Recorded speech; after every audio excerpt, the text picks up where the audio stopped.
examine the legacy of Napoleon Bonaparte on the Civil War. The way that Napoleonic wars were fought compared to the Revolutionary War tactics in America some 40 years prior revealed very little differences in the manner of strategy as well as tactics. Warfare during Napoleon's time saw thousands of soldiers splendidly outfitted in brightly colored uniforms, flags, bugles, a lot of pomp and circumstance. And these men would march to a pitched battlefield to basically await the arrival of the enemy. And once the enemy force was in place, battle would begin with either an artillery barrage or a cavalry charge, or sometimes both. And like the Revolutionary War, opposing armies met one another on a field of battle and faced off, squared off against one another in lines of men. The front rank of men would fire their musket that was very cumbersome to load and very inaccurate. And once the front rank fired, they usually knelt down or retreated back a few paces behind the file of the men behind them, which moved forward and then repeated the procedure. Now, Civil War infantry tactics were not that far removed from those utilized during the American Revolution, and thanks to the innovative reforms of Swedish King Gustavus Adolphus in the 1600s, European armies fired smoothbore muskets, typically facing off against each other across pitched battlefields. And so this was known as the linear line formation, or just line formation. And this battle formation was the go-to method up until about the mid-Civil War, when men started to dig down into the ground, dig fortifications, because of the lethality involved in charging into enemy musket fire and cannon fire. So the battle tactics and formations that evolved out of the American Civil War were really a bridge between the tactical battle formations since the time of the ancient Greeks up until World War I, when industrialized weaponry forced men to dig into the ground for protection. And so because of this, the Civil War holds a unique position in the annals of military history. Now, to make the utmost use of the superior mobility and inspiration of his armies, Napoleon utilized two major strategic systems. Number one, when facing a superior foe, or one that had superior numbers, we might say, Napoleon employed what was called the strategy of the central position. The strategy of the central position. It was employed to split the enemy into separate parts, each of which could then be eliminated in turn by skillful maneuvering on the battlefield. Conversely, when the enemy was inferior in number, Napoleon would often employ a maneuver of envelopment, pinning the foe's attention, the enemy's attention, with a detachment called a holding force, while the detachment of his forces, usually cavalry, would race around the enemy's flank and attack them from the rear. And on occasion, Napoleon would merge features of both of these two classic strategies into one. Military historians have called this the indirect approach. Napoleon was certainly not the first general to master this art, but he has been the most emulated. And I might add that the Civil War was very much a West Point war. West Point graduates dominated the general staffs on both sides of the conflict. And of the 560 Union generals who fought in the Civil War, 220 of them were West Point graduates. And of the 400 Confederate generals, 140 had graduated from West Point.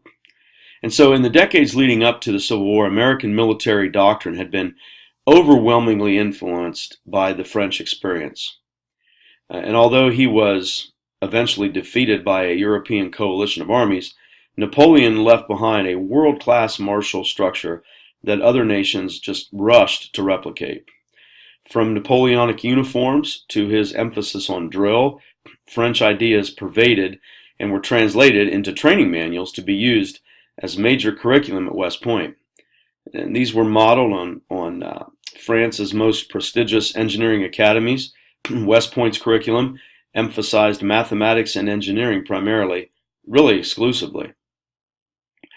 In fact, the school's only course on strategy was taught by a man by the name of Dennis Hart Mahan, and it focused on the superiority of defensive postures and the building of fortifications. And so it's no surprise that Mahan was an ardent disciple of Napoleon. Mahan also taught the works of a Swiss-born strategist named Antoine-Henri Jomini, who held an officer's commission with both the French and the Russian armies during the Napoleonic Wars in the early 1800s. And so the link between Napoleon and Jomini are unmistakable. In fact, Jomini's readings were so widely read that speaking and reading French was actually highly encouraged for the West Point cadets during the 19th century. Henry W. Halleck, who served as the Union Army's general-in-chief prior to Grant taking that position, was so impressed with Napoleon and Jomini that he translated Jomini's writings and turned them into his own training manual in 1846 entitled Elements of Military Art and Science. And in Canvas, this actual manual, a reprint of it, is one of your handouts. So I would encourage you to take a look at it.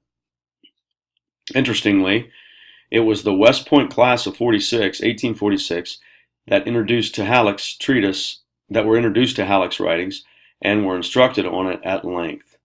In that class of 1846, were men like Stonewall Jackson, George McClellan, George Pickett, A.P. Hill, and all names with which we are now familiar or will be. And so while not all Civil War generals patterned their battle strategy and tactics from Napoleon, most of them did. Another disciple of Napoleon was a Prussian military theorist by the name of Karl von Clausewitz. Clausewitz actually fought against Napoleon during the Napoleonic Wars, and shortly before his death in 1831, he wrote what is today still considered a classic called On War, a book that most military historians consider the epitome of military theory. And in that book, Clausewitz incorporated both the writings of Napoleon as well as Frederick the Great as his frames of reference. And even a cursory study of Civil War battles, you can see the Napoleonic blueprint on those battles. As an example, the Battle of Chancellorsville, Robert E. Lee and Stonewall Jackson used the notion of envelopment to perfection. As Lee kept a portion of his Confederate troops facing the Union Army, that would be Lee's holding force, and making a lot of noise as they did, Jackson led the majority of his troops on a long march around Union troops into the rear. And once well out of sight, Jackson's men were able to double back and attack the Union flank and rear, creating a panic among the Union troops. And this was a brilliant strike, executed flawlessly. At the Second Battle of Manassas, Lee's mastery of the offensive-defensive was, again, a classic showpiece of Napoleonic doctrine. Lee's decision to take the war to the north in 1862 and again in 1863 represented Napoleon's maxim of the decisive climactic battle. And we see this time and again as Lee sought to bring the Union to battle and defeat them in this one set-piece engagement, much the way Napoleon had done in the early 1800s. But it just wasn't Southern generals who practiced Napoleonic tactics in the Civil War. For almost a year, almost a year after McClellan's dismissal, his successors in the Army of the Potomac gave themselves over to what's been called Napoleonic mania, seeking the climactic decisive battle. In fact, between Generals McClellan, Meade, Pope, Burnside, and Hooker, all were incapable of perceiving any strategic concept beyond either the capture of Richmond or the grand battle in which they hoped to win their Napoleonic victory over Lee. Now, while the majority of Civil War commanders subscribed wholeheartedly to the Napoleonic series of events, there was one man who showed himself kind of free from the fixation of his contemporaries, thinking that the Napoleonic battle was the hinge upon which all warfare must turn. This man, General Grant, did not think that way at all. Instead, Grant rose above the fortunes of a single battle and mastered the flow of a long series of events.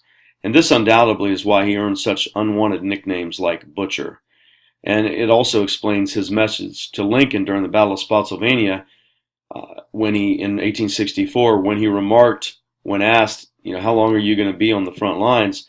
Lee replied back to Lincoln, quote, I shall fight it out here if it takes me all summer.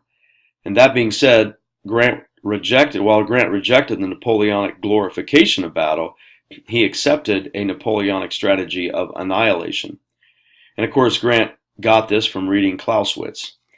Grant's strategy was based upon what's called the strategy of the principle of concentration and mass, or hitting the main Confederate army with a concentrated thrust of massive Union forces until the enemy was smashed into pieces.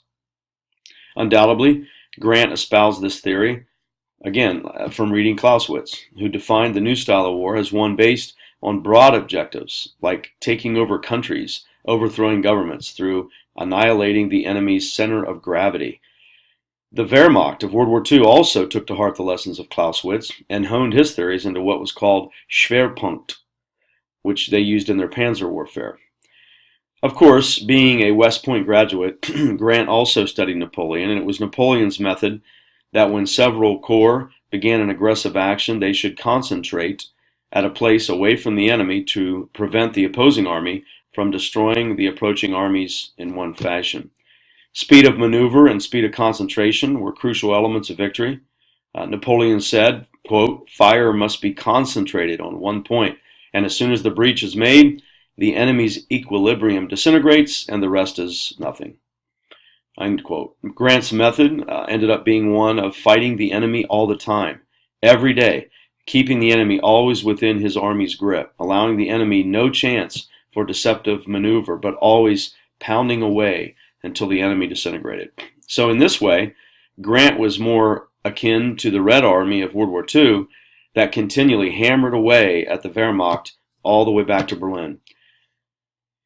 It's often been said that imitation is the best form of flattery, and for most of the men who fought the Civil War, the legacy of Napoleon really bears this maxim out. Don't forget that to look at Canvas, there's several assignments due this week, and next week we will take it up with the home front, and we'll look at how the war affected those at home.